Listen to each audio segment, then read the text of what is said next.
സർക്കാരുമായി ബന്ധപ്പെട്ട അറിയിപ്പുകൾക്കും മറ്റു വാർത്തകൾക്കും വേണ്ടി ചാനൽ സബ്സ്ക്രൈബ് ചെയ്യാനും തൊട്ടടുത്ത ബെല്ലൈക്കൻ എനേബിൾ ചെയ്യാനും മറക്കാതിരിക്കുക.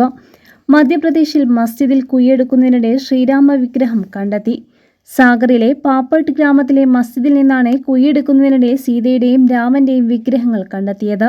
സംസ്കൃത ബച്ചാവോ മഞ്ചിന്റെ നേതാവ് ഇതിനെക്കുറിച്ച് വീഡിയോ പങ്കുവച്ചു. ഈ പ്രദേശത്ത് ഒരു ക്ഷേത്രം ഉണ്ടായിരുന്നുവെന്ന് തെളിയിക്കപ്പെട്ടിട്ടുണ്ട്. പിന്നീടത് മുസ്ലിം സമൂഹം കൈവശപ്പെടുത്തി. ഈ സ്ഥലത്ത് വീണ്ടും ഒരു ക്ഷേത്രം പണിയുമെന്നും ഹിന്ദുക്കൾ ആഗ്രഹിക്കുന്നു എന്ന കുറിപ്പും അദ്ദേഹം പങ്കുവച്ചിട്ടുണ്ട്. നൂറുകണക്കിന് ഹിന്ദുക്കൾ സ്ഥലത്തെത്തി. ഒപ്പം മുസ്ലിം സമുദായ നേതാക്കളും സ്ഥലത്തെത്തി. ഹിന്ദു വിശ്വാസികൾ വിഗ്രഹത്തിന് പൂജ നടത്തി. ഇതിനായി അവിടെ ഒരു ചെറിയ വേദിയും നിർമ്മിച്ചു.